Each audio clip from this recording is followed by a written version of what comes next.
네, 과징금에 관한 새로운 질문이 나왔습니다. 모의 시험 문제이고요. 자, 과징금 부과 기준에 관한 건데 당연히 과징금도 국민의 권리 의무를 침해하는 금전적 제재이기 때문에 이에 대한 것은 그 당시까지 부과 당시까지를 기준으로 하는 거지 그 이후에 새로운 기준이 나왔다고 해서 새로운 부과 처분을 할 수 있는 것은 아니다라는 겁니다. 자, 그래서 처분 당시까지 확인한 사실을 기초로 과징금을 부과하는 것이지 새로운 추후에 부과금 산정의 기준이 되는 새로운 것이 나왔다고 해서 새롭게 부과 처분할 수 없습니다. 자, 이번 지문은 우리 앞서 많이 배웠던 병과하는 문제입니다. 그렇죠? 자, 그래서 과태료나 과징금이나 이행강제금이나 모두 형불과 병과할 수 있고 병과하더라도 이중처벌에 해당하지 않습니다. 그리고 이행강제금과 대집행은 선택적으로 활용할 수 있습니다. 제가 여러 번 말씀을 드렸습니다. 과징금 취소소송의 절차에 관한 지문입니다. 우리 행정소송법 제10조는 취소소송과 부당이득 반환 청구 소송이 각각 다른 법원에서 계속되고 있을 때 이 법원이 상당하다고 인정하는 경우에는 취소소송이 계속된 법원으로 이송할 수 있습니다. 자, 그래서 부당이득 반환 청구뿐만 아니라 처분 등과 관련된 소송까지 이제 포함을 하고 있습니다. 자, 그래서 3번 지문을 보시면요. 과징금 부과처분 취소소송과 함께 부당이득 반환 청구 소송을 제기할 수 있다. 옳은 지문에 해당합니다. 자, 그 다음에 4번인데요. 우리 재량처분에 관한 겁니다. 행정청이 하는 재량행위에 대해서 법원이 이제 취소 판결을 할 때 계량 금액에 대한 거죠. 그렇죠? 그래서 이에 대해서는 법원이 일부 취소를 할 수 없습니다. 자, 4번 지문 보시면 이것도 많이 나오는 지문입니다. 재량행위와 관련해서요. 공정거래위원회가 수계 위반 행위에 대하여 하나의 과징금 납부 명령을 했지만 1분만 위반하고 나머지 1분은 위법하지 않다라고 해서 위법하고 소송상 그 일부를 기초로 한 과징금 금액을 산정할 수 있는 자료가 없는 경우죠. 즉 산정할 수도 없습니다. 이러한 경우에 법원은 전부 취소해야 되지 일부 취소할 수 없습니다.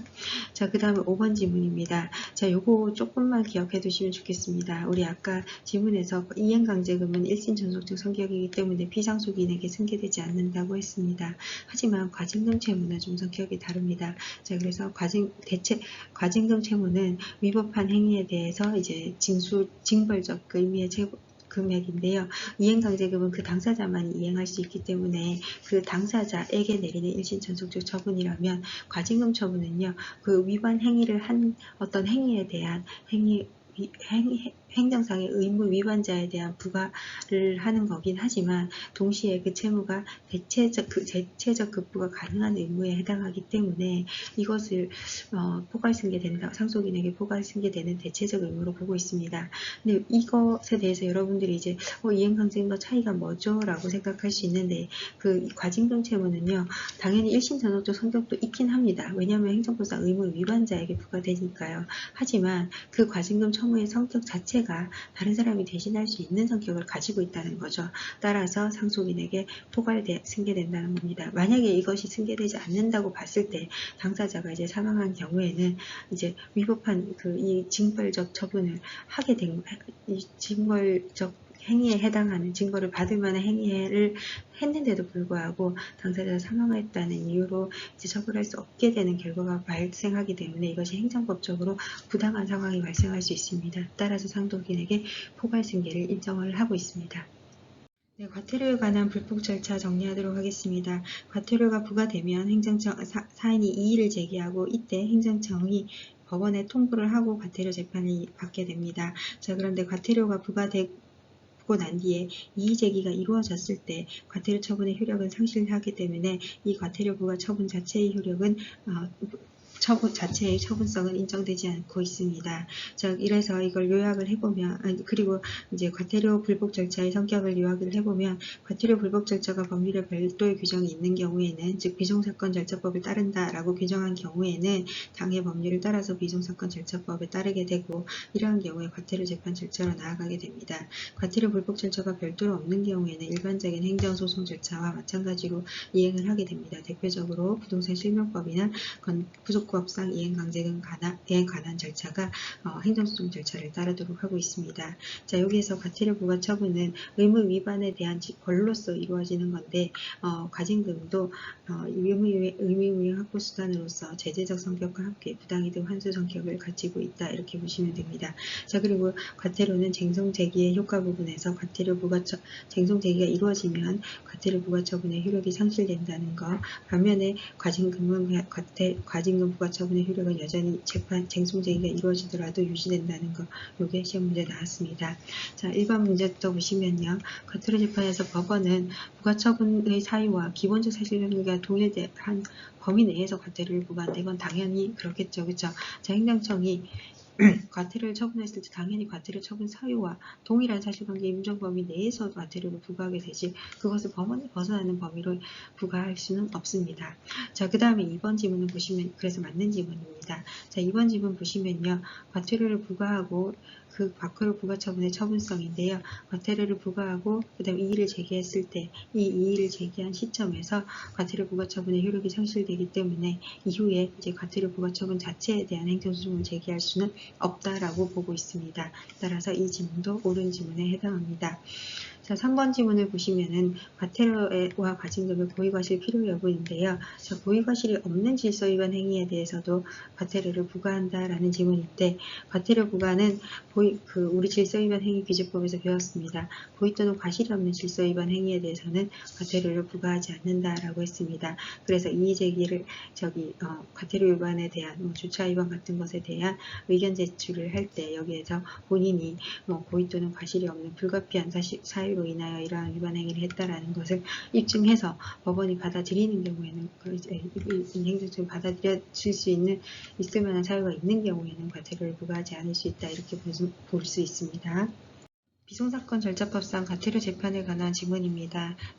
과태료 재판의 경우에는 행정소송 절차가 아니기 때문에 과태료 재판을 함에 있어서 과태료의 상한의 범위나 동기, 위반 정도, 결과 등을 고려해서 재량으로 그 액수를 정할 수 있습니다. 자, 이게 항고소송과의 차이점에 해당합니다. 자, 그래서 이거 조금 기억해 주시고요. 자, 그 다음에 자신의 행위가 위법하지 아니하는 것으로 오인하고 행한 질서위반 행위에는 그 오인에 정당한 이유가 있는 경우에는 과태료를 부과하지 않을 수 있습니다. 자, 그래서 오인에 대한 정당한 이유를 해명해서 과태료를 이제 부과하지 않을 수 있다고 항변할 수 있겠죠. 그래서 질서 위반 행위 규제법 제8조에 이와 같은 내용이 규정되어 있습니다. 13번은 행정조사에 관한 지문입니다. 행정조사 중에서 가장 시험 문제 많이 나오는 게 당연히 세무조사입니다. 그렇죠? 세무조사는요. 세무조사를 하려는 결정 자체가 납세자의 권리 의무에 영향을 미치기 때문에 과거에는 이에 대한 공권력 행사가 인정이 되지 않았지만 최근에는 공권력 행사로 보아서 세무조사를 하겠다는 결정 자체에 대해서도 항고소송으로 다툴 수 있다고 판단을 하였습니다. 자, 그 다음에 세무조사는 사실은 행정조사를 하고 난 뒤에 결국 일정한 처분을 하기 위한 어떤 단계에 해당하는 거죠. 그래서 만약에 세무조사가 위법하다 이러한 경우에는 그 위법한 세무조사에 기초한 과세 처분 자체도 위법하다라고 보아야 할지가 문제가 됩니다. 자, 우리 법원은 당연히 위법한 세무조사에 기초해서 원칙적으로 기초하여 내려진 과세 처분은 실체적으로 적합하다 할지라도 그 절차상 위법하기 때문에 위법한 것으로 인정을 하고 있습니다. 따라서 옳은 지문에 해당합니다. 자, 그 다음에 행정조사의 방법에 관해서는 행정조사기본법에 규정을 하고 있습니다. 자, 우리가 행정조사기본법, 그 다음에 질서행위위반규제법과 같은 어떤 새로운 형태의 행정법규들이 이제 개정이 됐는데 이제 앞으로 이런 것들을 모아서 이제 행정기본법을 지금 현재 만들려고 논의를 하고 있죠. 자, 이와 같이 이제 행정조사에 관한 기본법에는 행정조사에 관한 일반적인 원칙들을 규정을 하고 있습니다. 행정조사기본법 제5조에 따르면 원칙적으로 법령 등의 규정이 있는 경우에는 행정조사를 실시할 수 있습니다. 하지만 예외적으로 조사 대상자의 자발적 협조가 있는 경우에는 행정조사를 이제 이제 법령 등의 규정이 없더라도 행정조사를 실시할 수 있도록 하고 있습니다. 그래서 상당히 좀 자의적으로 해석될 가능성이 있어 보이죠. 자, 3번 보시면요. 행정기관은 법령 등에서 행정조사를 규정하고 있는 경우에 하나야 행정조사를 실시할 수 있긴 하지만 조사 대상자가 자발적으로 협조하는 경우에는 그러한 규정이 없더라도 행정조사를 실시할 수 있다. 이 지문은 옳은 지문입니다. 자, 그렇지만 여러분들이 잘 생각해 보신다면 조사 대상자가 자발적으로 행정조사에 협조를 할까요? 이 자발성이 진정한 자발성일까요? 라는 것에 대한 의문은 있을 수 있겠죠.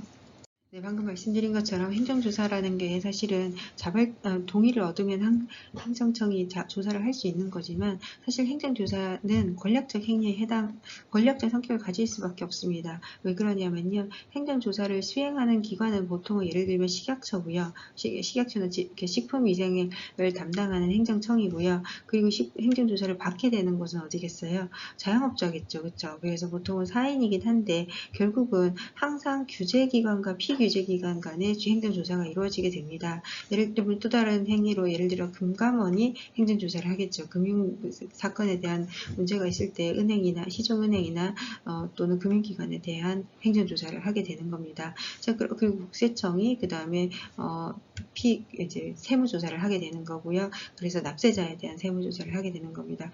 결국은 행정조사를 하는 주체는 규제기관이고요.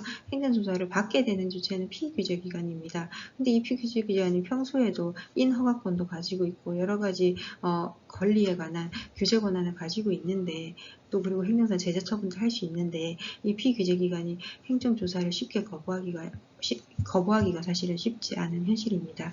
따라서 이러한 현실을 보호하기 위해서 행정조사기본법에서는 이와 같은 내용을 규정하고 있습니다. 설사 당사자가 자발적으로 협조해서 행정조사를 실시한다 할지라도 조사 대상자는 행정조사를 실시하고자 하는 상대방에게 문서 또는 전화 구두의 방법으로 거부할 수 있다라고 하고 있습니다. 설사 동의해서 했더라도 구두로 또 거부할 수 있다라고 해서 당사자의 이익을 보호하려는 취지를 규정을 하고 있습니다. 자, 그 다음에 행정조사와 영장주의 이것도 최근에 많이 논의가 되고 있는데요. 자, 왜 영장주의가 필요하냐? 행정조사도 사실은 형사조사나 다를 바가 없습니다. 그 형태 자체는요, 오히려 더 광범위하게 이루어지기도 하죠. 그래서 뭐 음식점이나 또는 뭐 금융기관에 대한 행정조사를 실시함에 있어서 굉장히 광범위한 행정조사가 이루어지게 됩니다. 자, 그래서 이에 대해서 영장주의를 도입하자라는 논의도 최근에 많이 논의가 이루어지고 있는데요. 이에 대해서는 아직까지는 그래도 공공의 이익을 위해서 이루어지는 행정조사가 상당히 많고 또 과거에는 실제로 행정조사는 예를 들면 대기업이나 또는 좀 사회적으로 보호 대상이 아니라 조금 더 규제 대상에 대한 행정조사가 이루어지는 경우가 많았기 때문에 이에 대해서는 영장 없이도 행정조사를 할 수 있다라는 것이 일반적인 내용이었습니다. 하지만 최근에는 이제 행정조사에도 비권력적 행정조사인 경우에도 원칙적으로 영장주의를 도입하자라는 논의가 증가를 하고 있고 지금 현재의 판례를 분류해서 설명을 하자면 행정조사 중에서도 권력적 성격을 갖는 행정조사인 경우에는 영장주의가 적용이 되고 그다음 비권력적 성격을 갖는 행정조사에는 영장주의가 적용이 되지 않는다. 이렇게 이제 학설을 일반적으로 분류를 할 수 있을 것 같습니다. 자, 대집행에 관한 질문이 다시 나왔습니다. 자, 대집행의 요건은 대체적 자기 의무의 불이행과 그다음에 다른 수단으로 이행을 확보할 수 없고 그 불이행을 방치하는 것이 심의 공익을 해야 하는 것이어야 합니다. 자, 이 대체적 자기 의무의 불이행에 해당하는 경우는 어떤 것들이 있느냐라는 거 공부하셨죠. 자, 토지 또는 지상물의 부속물을 철거하는 것, 그 물건을 철거하는 것은 다른 사람이 대체할 수 있는 대체적 자기 의무에 해당하지만 토지나 건물의 인도나 명도 의무는 대체적 자기 의무에 해당하지 않기 때문에 대집행의 대상이 되지 않습니다. 그래서 기억은 옳은 지문입니다. 자, 민사소송과 대집행의 관계 우리 앞서 봤습니다. 자, 행정청이 대집행을 할 수 있는 경우에는 행정청이 민사상 강제집행을 실시하는 것이 아니라 행정대집행을 해야만 하고요. 행정청이 행정대집행을 실시하지 않는 경우에는 사인이 국가를 대신하여 민사상 민사소송으로 철거를 청구할 수 있습니다. 자, 여기에서 앞서 설명드렸던 그 판례를 보시면 되고요. 그 다음 제3자는 지방자치단체를 대위하여 민사소송의 방법으로 이제 토지를 인도를 청구할 수 있습니다. 자, 다시 정리하면 행정청이 대집행을 할 수 있는 경우에는 대집행만 해야 되고 민사상 강제집행은 할 수 없고요. 그 다음에 행정청이 그 대집행을 하지 않는 경우에 사인은 행정청을 대위하여 소송을 할 수 있지만 사인은 대집행 자격이 없기 때문에 민사소송으로 철거를 청구할 수 있을 뿐입니다. 다음으로 공매통지의 처분성입니다. 공매통지는요, 체납처분을 실시할 때 독촉, 압류, 매각, 청산이죠. 그쵸? 자, 그래서 이제 매각은 보통 공매 절차를 통해서 하게 되는데요. 이 공매를 하겠다는 통지를 당사자에게 하는 것이 처분성이 있느냐, 이것이 위법함을 이유로 소송을 제기할 수 있느냐가 문제가 됩니다. 자, 그런데 매각처분 그 자체가 아니라 당사자에게 공매를 하겠다는 것을 알려주는 거죠. 그쵸? 자, 그래서 이것은 체납자들에 대한 공매 통지로서 법률을 해서 규정한 절차적 요건이라고 보아야 하기 때문에 이 공매 통지 하자를 들어서 위법 사유를 이제 이 공매 처분 자체를 위법하다는 것을 이유로 소송을 제기하는 것은 허용되지 않습니다. 자, 그래서 공매하겠다는 통지를 당사자에게 하는 것은 처분성이 인정되지 않고 있습니다. 이거 2008년에 이루어진 판결입니다. 자, 그 다음에 장기 미등기자에 관한 이행강제금 부과 처분인데요. 장기 미등기자에 대한 등기를 이행하도록 하는 것은 이제 등기를 이제 하도록 유도하기 위한 겁니다. 장기간 이제 토지에다 건물에 대해서 등기를 하지 않고 토지를 이용하고 있는 이제 사실상의 소유자에게 이제 등기를 하도록 유도하는 어떤 행정행위에 해당하는데요. 자, 이것은 결국은 앞으로 등기를 하도록 유도하는 간접관계 수단에 해당합니다. 따라서 등기 의무를 이행하고 난 뒤에는 당연히 이행강제금을 부과할 수 없게 되겠죠. 자, 문제를 보시면 이미 이제 등기 의무를 이행한 경우에는 목적이 실현된 것이기 때문에 이행강제금을 부과할 수 없다라는 지문이 옳은 지문에 해당합니다. 네, 모의고사 17회 문제입니다. 과징금의 법적 성격을 묻고 있는데요. 자, 과징금은 원칙적으로 객관적인 사실에 착안하여 부과되는 것이기 때문에 현실적 행위자뿐만 아니라 법령상 책임자에게도 부과할 수 있다는 내용 앞서 보셨습니다. 자, 그리고 두 번째 질문은요. 과징금 위반자의 고의과실을 요하지 아니한다. 그렇지만 정당한 사유가 있는 경우에는 부과하지 않을 수 있다. 부과할 수 없다. 이렇게 쓰고 있는데 이것은 이 2번 같은 경우는 이 지문에 1번 마찬가지고요. 이 판례에 근거를 하고 있습니다. 2014년 판례고요. 자, 여기 보시면요. 그러니까 결국은 이 구여객자동차운수사업법에 따르고 있는 겁니다. 구여객자동차운수사업법의 과징금 부과 처분은 제재적 처분이로서 결국은 공공복리 증진이라는 행정 목적 달성을 위하여 행정법규 위반이라는 객관적 사실에 착안하여 가해지는 제재이므로 반드시 현실적 행위자뿐만 아니라 법령상 책임자인 버스 회사에게도 부과할 수 있다는 겁니다. 자, 그리고 원칙적으로 이 여객자동차운수사업법에서는 위반자의 고의과실을 요하지는 아니합니다. 하지만 위반자의 해태를 탓할 수 없는 정당한 사유가 있는 경우에는 이를 부과할 수 없다. 즉 방어 사유가 충분히 정당하게 있는 경우에는 이 과징금을 부과할 수 없다라고 규정을 하고 있습니다. 따라서 1번과 2번은 여객자동차운수사업법에 관한 이 판례를 근거로 하고 있다는 거 여러분들이 보시면 됩니다. 자, 과징금이나 과태료나 원칙적으로는 법령에 대부분 규정이 있기 때문에 근거 법령을 보고 여러분들이 판단을 하시면 됩니다. 자, 그리고 3번 문제입니다. 자, 병과에 관한 문제 다시 나왔습니다. 자, 그래서 과징금과 형벌이죠. 그렇죠? 과징금과 형벌은 병과할 수 있고 병과하더라도 이것이 이중처벌에 해당하는 것은 아닙니다. 판례에서도 이렇게 똑같이 쓰고 있습니다. 공정거래법상 과징금은 부당 내부 거래를 억제하기 위한 행정상 제재금이고 그 다음에 이것은 처벌이 아니기 때문에 이것을 두 가지를 병과한다 하더라도 이중처벌에 위반된다고 할 수 없다라는 겁니다.